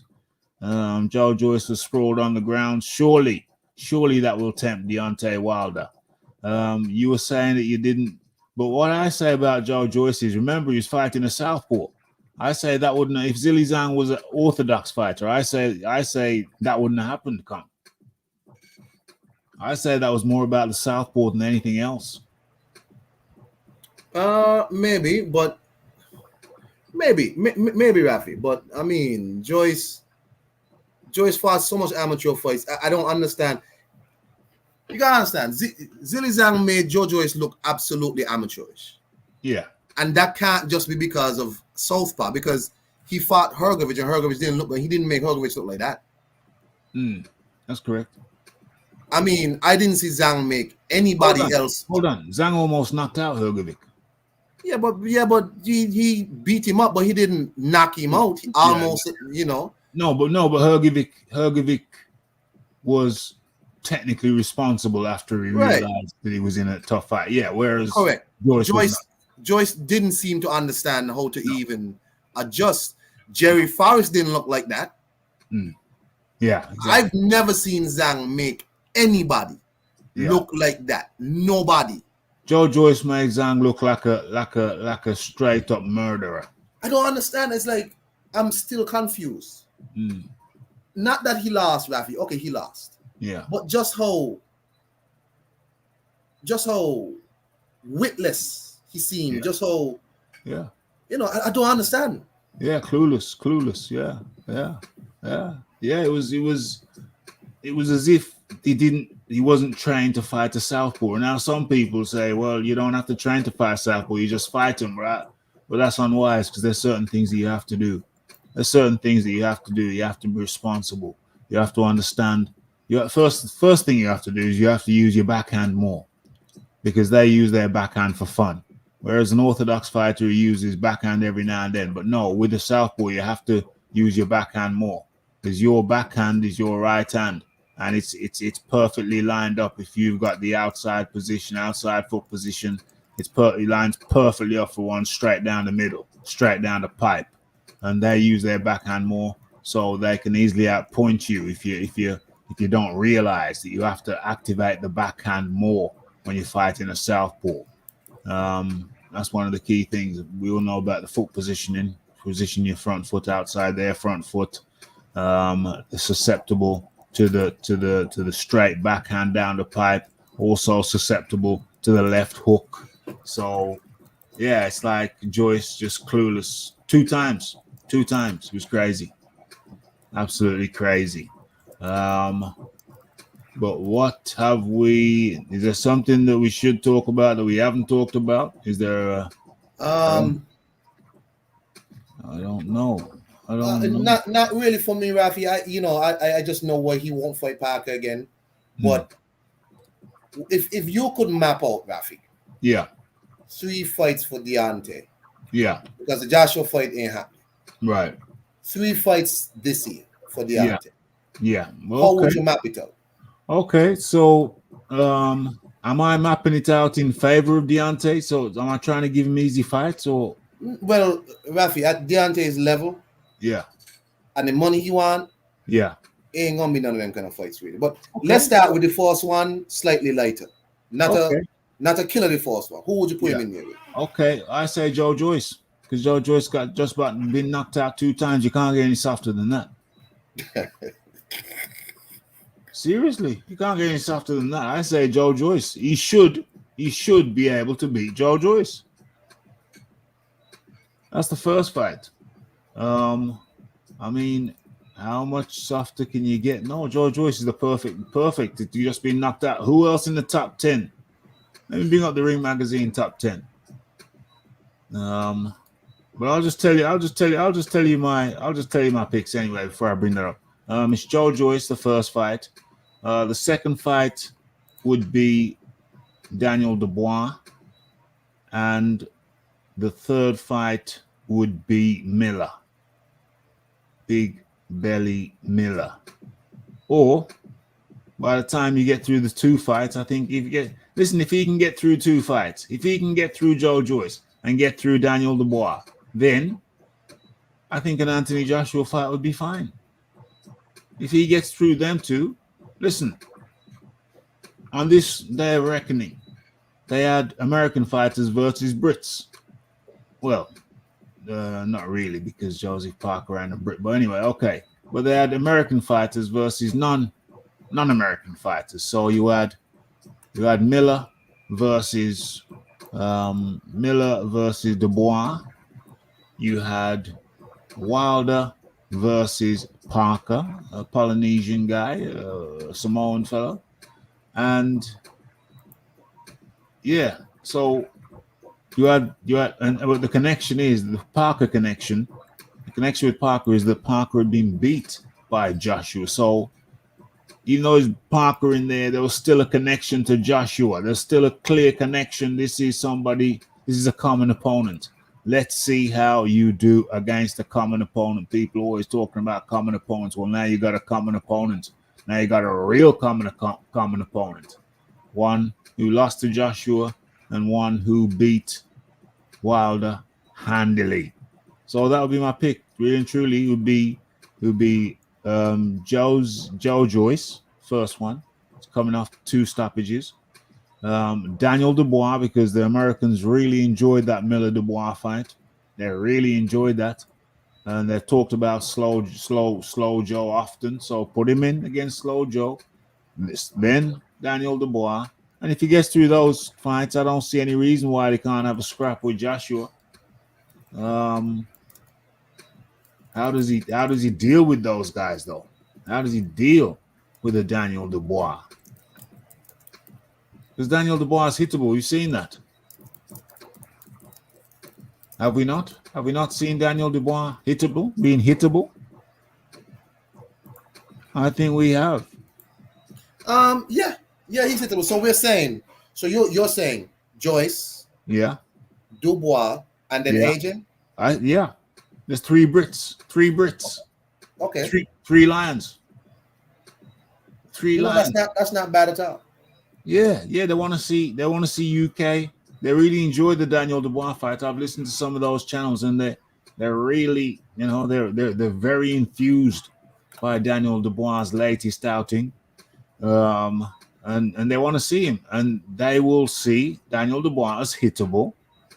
So it's all good. It's all good. What those are great. I think that's a great matchup. What's the poll going on? 16 minutes. I think I'm going to end the poll now. And someone said Miller, Joyce, then AJ. Let's have a look. The Leon Figures said Demori. Come on, Leon Figures, don't do that. Demori, who just got knocked out by Hergovich, that guy who just showed up for. Oh, come on. Oh wow, that would be rough. That'd be tough camping. Hold on. So what does this say? Wow, Social said Kaunaki. Are we just they were trying to, that was going to be one of Deontay Wilder's defenses. True.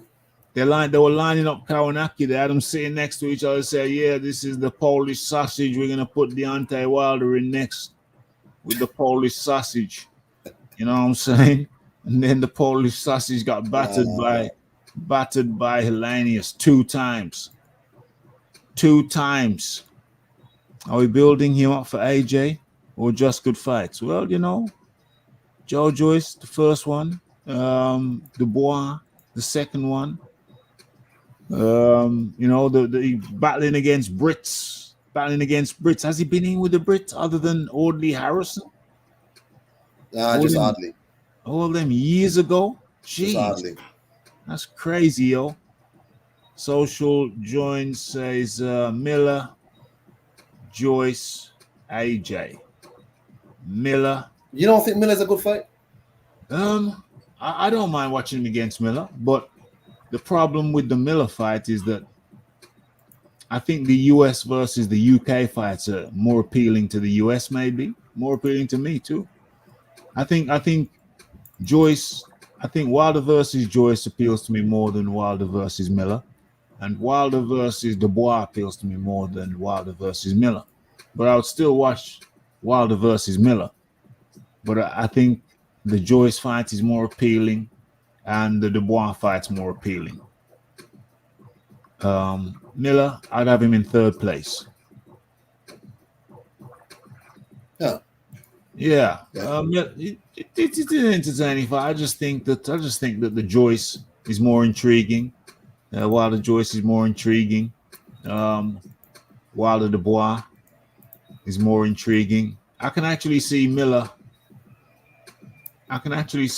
walking down Wilder. I can see him walking him down. Mind you, without the peds, he's not He's not the force he was with the Peds. He's like a Miller Lite, although he's heavy. In comparison to his output, he's Miller Lite. These days, it's Miller Lite. Miller, Joyce. Well, I see the thing is I don't see him getting past Miller. I really don't see him getting past Miller, although he could punch him up. He could punch him up. Nah, Wallaby Spinner, you crazy. Yeah, he could punch him up. Plus, that's a very saleable fight because you have a lot of history between them. Both of them gonna be talking a mile a minute. And all it's not, even though it appears Deontay doesn't do well with the face-to-face trash talk now. You know, only when he was fighting Tyson, he was telling Tyson how he put food on your table and all this other dumb stuff. Yeah. We told Luis Ortiz, "Oh, I gave you another opportunity to help your daughter." And it's like, but when he was at the table with everybody, he was very quiet. I always need nothing but the best, man. Blessings. Even if we don't fight. Even if we don't fight, man. As soon as he don't see AJ, he ducked me. He turned out 50 million. You know what I'm saying? They uncreated him. I'm like, oh man, what manufactured fighter. Yeah, man, he's got the most venom when he flies back over to America. But in the room, he's the humblest. I'm humble. You know, I'm anointed. You know, so I don't have to talk with aggression in my voice. I don't have to do that. You know, I leave the aggression for the ring. You know, so I just wish everybody, hey man, I just wish him to be blessed. Because I'm anointed. I am chosen. You know? So yeah, he's on that. He's on that stuff. He's on that vibe. Yeah, the ironic, iconic Miller Lite. He needs an easy touch. Good Fabio. Come on, man. How far are we gonna drop down? We can't come out of the top 15, surely. Fabio's a good shout. He can avoid or shut down the big right hand. You see, the problem is, suppose Fabio beats him, and that drops him all the way down. All the way down. Miller has no head movement and is a come forward plotter. He's a perfect opponent for Wilder to catch with a straight right. Yeah, I can hear that. But I don't know. Supposing Wilder's power's gone. Suppose Wilder has a power outage and Miller just keeps walking. Because I don't know. the Wilder impersonation. I have been known to do a Wilder impersonation in the past. You know, You know, I'm kingly. I'm anointed. You know, my grandma told me when I was a boy, she said, you know, you're going to have to go through certain things that other men do not experience. You know, over the years, you know, I found it to be right. But she always told me one thing. You are chosen and you are anointed. And they'll never leave me. You know what I mean? I always remember those words that she whispered in my ear. Yeah. Bomb squad. Let's step away for a second, Kong.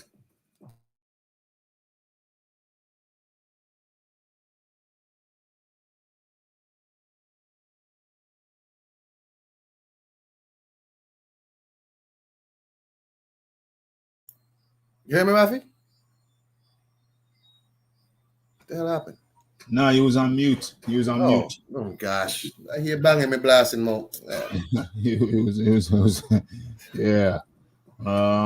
Yeah, so you know, Miller head movement. Yeah, he might be tailor-made for him. Man, beat up the fat man. Talk about you been a rap song about my girl.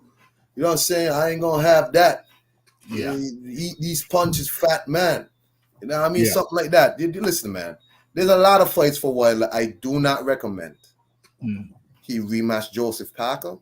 Because he's not going to be able to make the adjustment, even though Parker is no killer.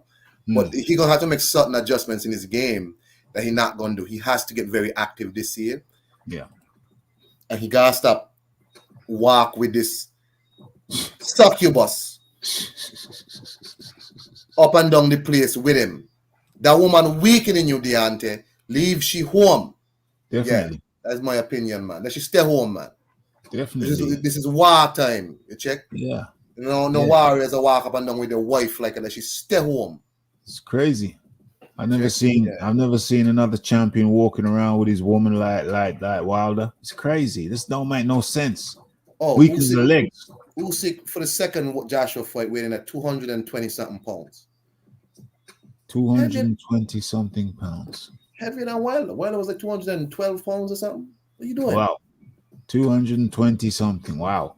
And Wilder said Usyk was too small to move up to heavyweight, by the way. Wilder's the one who's too small. Yeah, well. Wilder's the small one, but he's also the anointed one. Yeah, good for him, bro. Good for him. You know what, Kang? I think we've done more than enough. Yeah, man. I appreciate you having me on, Reggie. Hey, it's always a pleasure to have the Kang up in here to share his thoughts and observations. You know what I mean? It's the Iron Kang. He's got his own channel, Iron Kang 26. Yeah, I wanna wish everybody a happy new year. I wanna tell everybody to behave themselves this year. Yeah. Let me get more love in the place. Yeah. You know, if you're a man who normally put your hand on your woman, your wife, or whatever, stop it. Stop it. I want your hand them get chopped off one of these days. You're a wicked man. If you're listening to Raphael Dawkins Combat Radio, yeah, and you like to raise your hand at women, your woman, sister, them things, whatever, don't do it. Stop it. Yeah. You hear me? Don't do it. If you is a man who like to know that you're drinking up yourself down by the pub every whatever, drink till you fall down, stop it. It ain't good for you. 2024 need to be a time of change for a lot of us. I myself need to stop being such a fat man. I'm going to hope to stop that this year, but it's rough because I really like food. But that's just my wishes for everybody. More love and stop them bad behaviors. It's one day at a time. You check? Yeah. But let me say this though. Do you have a pedometer on your phone? What's that? A step counter? Yes. I could have. I think so. Yeah. It's probably there. It's probably on your phone. Just search it. You probably have a pedometer. Well, my simplest tip for a good health upgrade is getting your steps in. Check your pedometer every day. You're aiming for 10,000 steps every day as your minimum. Over the Christmas period, there's going to be days where you don't get your 10,000 steps. We'll try and get 3,500 as your sedentary. You shouldn't go below that, but you're normally aiming for 10,000 steps. That's a very easy first step to do on getting healthy, because you should be getting 10,000 steps per day, and it's really good for you. So we're saying we're pushing for 10K steps a day. Yes, 10,000 per day, and that's just a few miles, and that's in your pocket. That's not in one go. That's throughout the day. Okay. That's throughout the day. So here what I'm gonna do, Rafi. Yeah. I'm gonna look for that thing. Yes. I'll put it on. Yes. And you, as my fitness instructor, you're giving me orders. I'm gonna shoot. The thing is, my job doesn't take me too far. Like I don't walk around for too much things. Like I work pretty much in a small area. Yeah. So I'm gonna have to just walk around my building. That's it. Yes. You got, like, for example, my new spot where I'm working. It's walking distance. It's like a 25-minute walk in the morning, and it's nice. I mean, I don't start work till next week, but I have to walk that way anyway. I mean, for example, I had to get a scan. I had to get a scan on my elbow actually today, So I walk in that direction. When I walk to the gym, it's in that direction. So this just the 25-minute easy walk. It's a very easy 25-minute walk. That's walking there and walking back, and a little walk in at lunchtime around the building at lunchtime. That'll get me easily over 10,000 steps. So you create, after a while, you figure out what you need to do to get your 10,000 steps.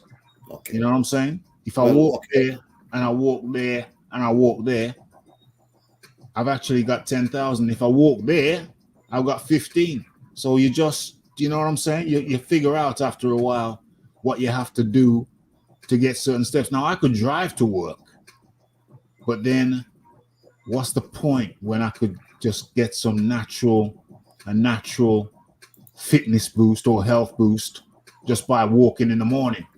Why do I need to drive? I can walk there. I can walk there and I can walk back. It's in walking distance, and the gym's just over there. My doctors will give me the scan there, just over there. I live in a 20-minute city now on my foot. 20-minute city, 25. Walking to work, that's the furthest thing. 25. The gym's closer. All the shops are closer. It's just beyond the shops. Just beyond the shops. Actually, it's pretty close to the shop. So what I'm saying is that you walk down to the shop, literally walk down to the shops. I mean, you walk down to the shops, you realize, oh, that's 2,000 steps down there, 2,000 back. I can bank 4,000 steps. Why should I drive? You know what I'm saying? You start thinking differently when you start thinking about getting your steps in. And I recommend that for everybody. Get your steps in. Rafi, I'm gonna shoot for that, my brother. Yeah. Well, see where you get to, see where you are naturally, what your natural steps are, and then you start increasing them. Say, well, I'm gonna walk to there. Right. Social join says 6,000 minimum. Mm-hmm. So we're gonna shoot for between 6 to 10. Yeah. All right. Yeah. Well, you shoot for 6 first, and then when you get to 6, you shoot for 10. All right, Rafi. My brother, I want to thank you for having me on tonight. Peace to everybody. You know, behave yourself, keep your hand off eye. And them. Yeah, absolutely. Only to caress them consensually. yes. Consensually. Consensual caressing. All right, brother. Iron Kong, that was the Iron Kong 26. And it was a nice chat. It was needed. We hadn't chatted since last Monday, but of course, you know, I keep banging out the videos, but I endeavor to give you at least one live per show. It came up to me. It was the last bottle of Miller Lite, and the man had the audacity to take the last bottle of Miller Lite out of the crate, and I wasn't standing for that. I'm John Fury. I'm Big John Fury. You know what I mean? I had to have his eye out, didn't I? You don't do that to me. You don't do that to a fighting man. You don't do that to a fighting man. You know what I mean? Let's have a look at the poll. Usyk. Wow. What? Usyk points 63%. Wow.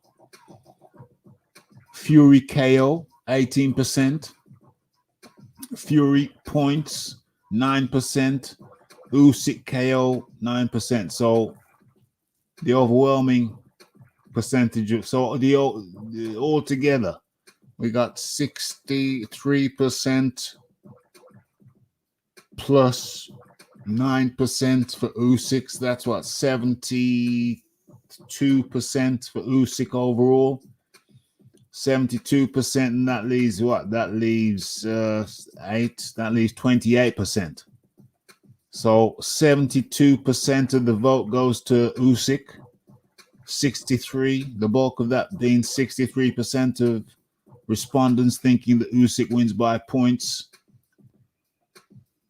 9% of respondents think that Fury wins by points. 18% of respondents thinks that Fury wins by a KO.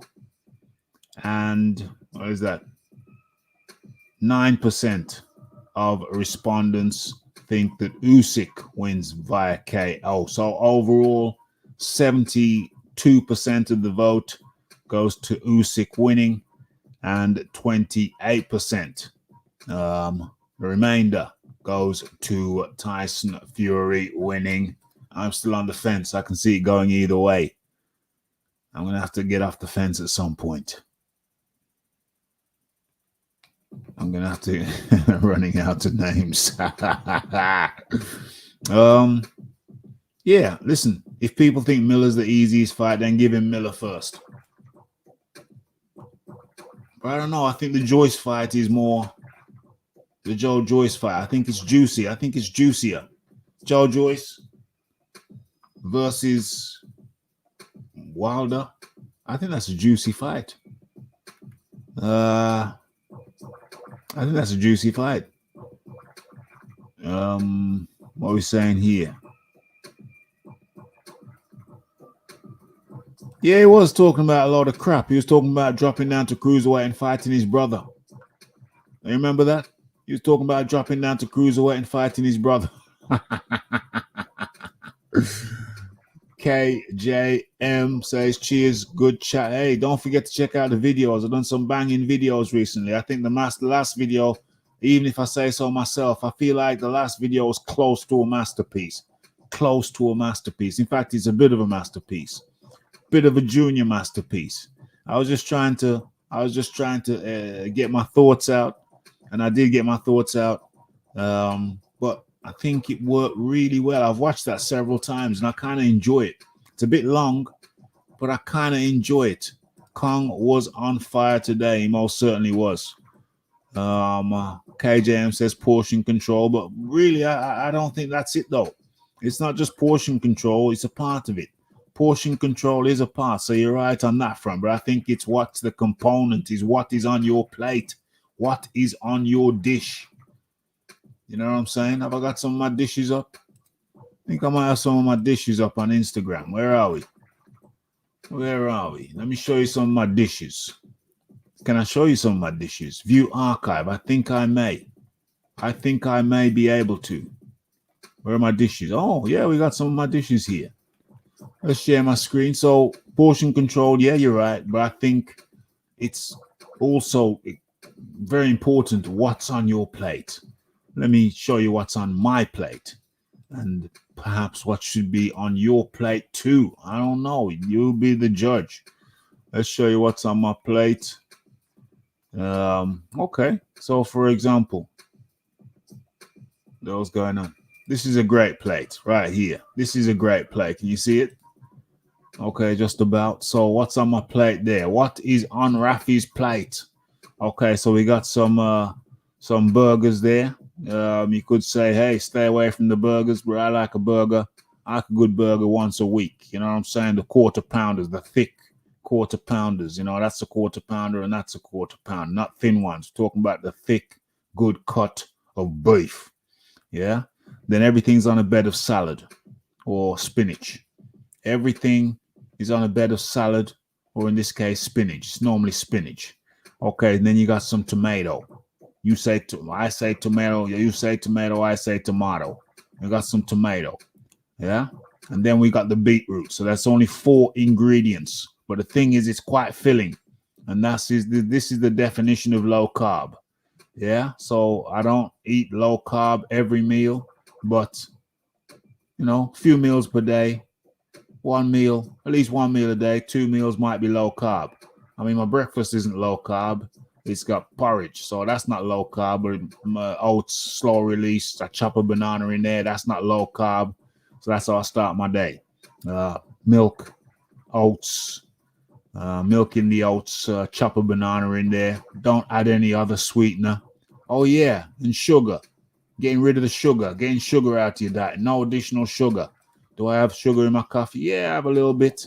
I have a little bit. Just a little bit. You know what I'm saying?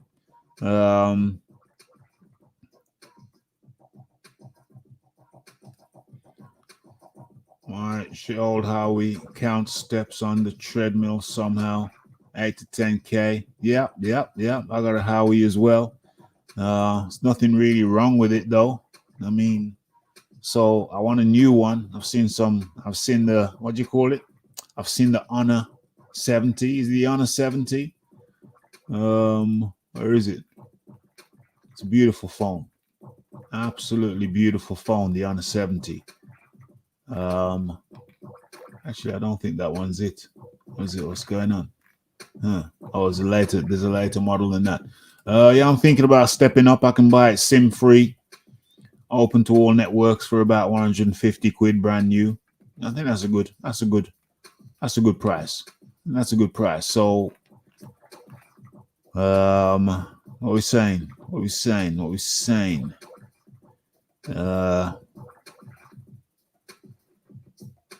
Let's have a look. So, yeah, so that's the low carb option, but that's a high protein and high nutrients.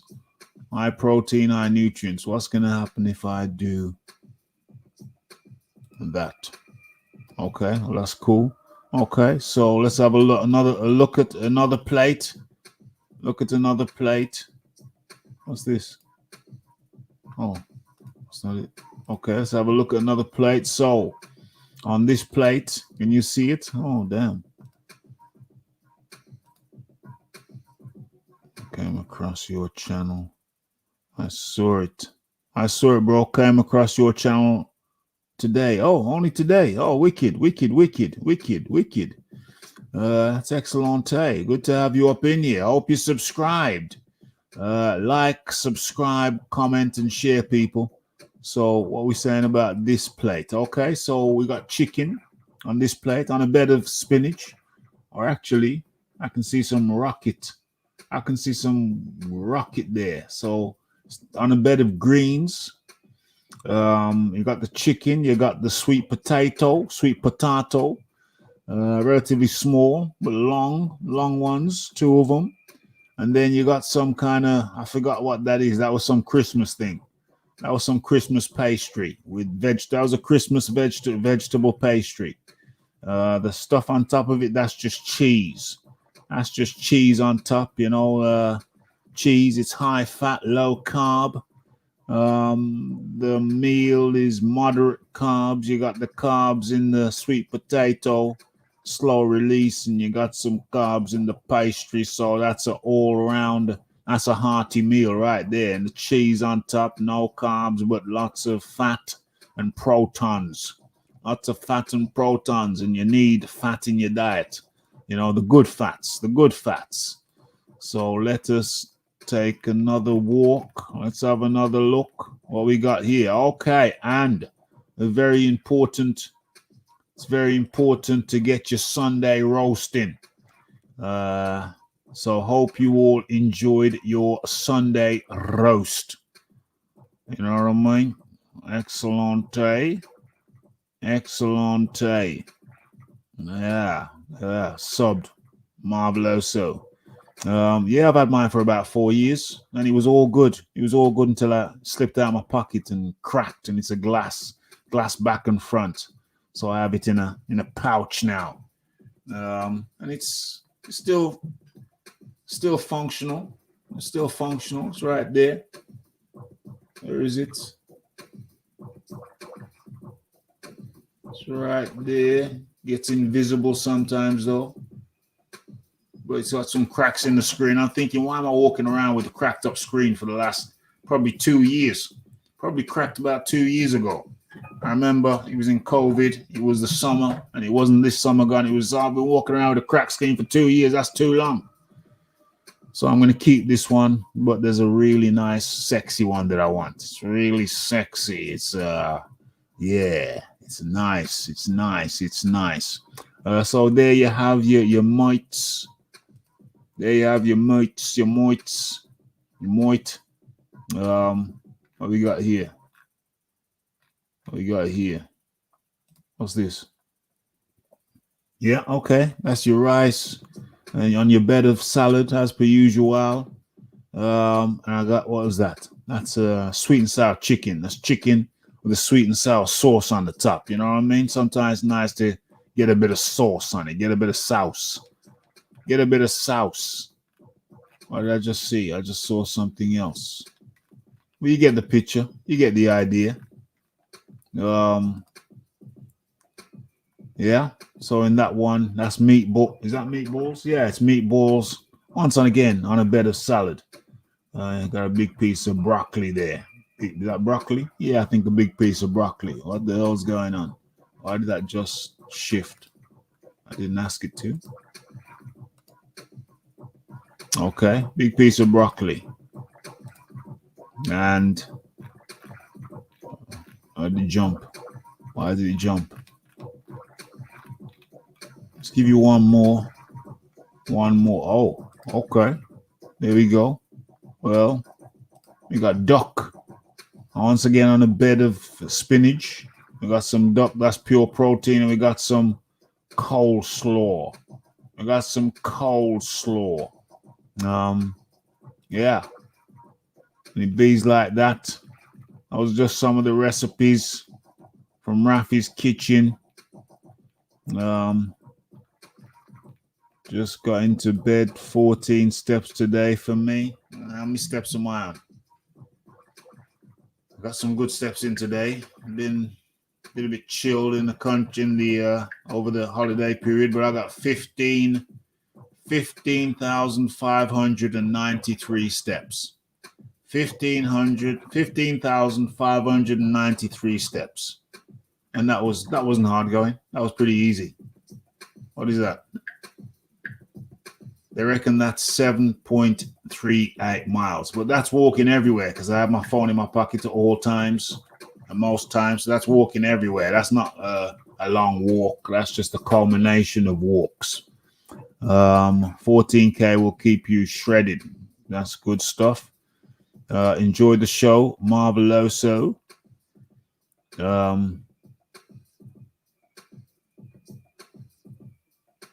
What's this here? Work out your weight and calories burnt per mile. I'm 15 stone. I'm probably doing 120 calories per mile. When you know what you're burning, it makes it more motivating. Yeah, indeed. Absolutely keep your eye on the scale. Weigh yourself at least once a week.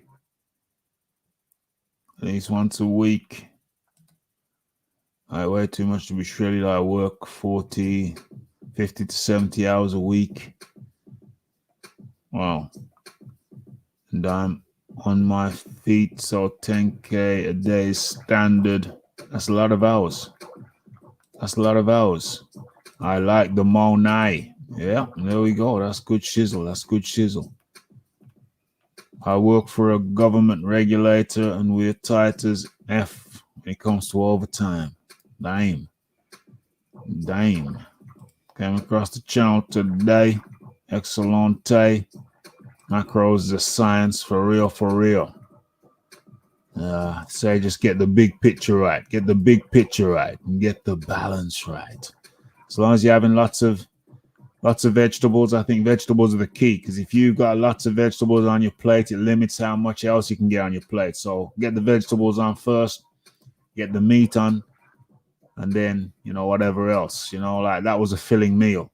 You haven't got to load your plate up. That was a filling meal right there. The plate hasn't got to be loaded. It don't got to be loaded. Let's have a look. Let's have another. Let's pull out another menu. Another dish. Okay. There you go. That's the standard dish. That's pretty standard for me. So you got the baked beans, simple baked beans. Don't even have to be Heinz or HP. Got your beans. Obviously, I put some condiments on that. Put some. What happened there? I put some pepper on there, a little bit of turmeric, a little bit of paprika. So I sprinkle that on the beans, so it tastes nice. You can see some red onion there. You can see some chopped garlic there. Just get rid of the sprout in the middle, and your breath won't stank. You see the greens, and then you see the big ass piece of chicken. You know what I'm saying? That's all the nutrition that you need in a meal. You know what I mean? Okay. So what we saying? Dame, the Audi alias TT has finished work and has logged on. How you doing, Audi? It's good to catch you. Not long in, just finished eating. Late evening supper, red snapper, veg avocado, steamed plantain, and sweet potato, red peppers, and guineas. Dime. Making me hungry. You're making me hungry. It's too late for me now because it's only a few minutes to midnight. And I hope you've enjoyed the show, one and all. And yeah, it was good. It was good to talk. Hey, it's good to talk. Yeah, I haven't talked since last week. But check out the videos. Done some. Oh, Howdy Ellis, you've been checking out the videos. You're up in the comment section. Good. Thank you for your participation. Thank everybody else for your participation tonight. We had on the Iron Kong 26 guy's own channel. Go check him out. And yeah, we chopped it up. We had a little boxing conversation. And now it's time for my nightcap. Gotta get my drink in. My nightcap in. And then a little post-production. And then it is off to bed. Start my new job next Monday the 8th. So it's my last week. I've got a week. This week is just prepping, repping.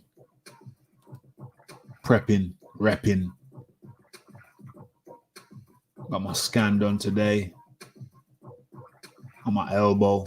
Ironically, the swelling came down just in time for the scan, but it was swollen a week ago and 2 weeks ago. And then it came down just when I got the scan, but they could see what they needed to see. So it's all good. It's all good in the hood. And yeah, not going to keep you any longer. Hit that like button, hit that subscribe button, hit that share button.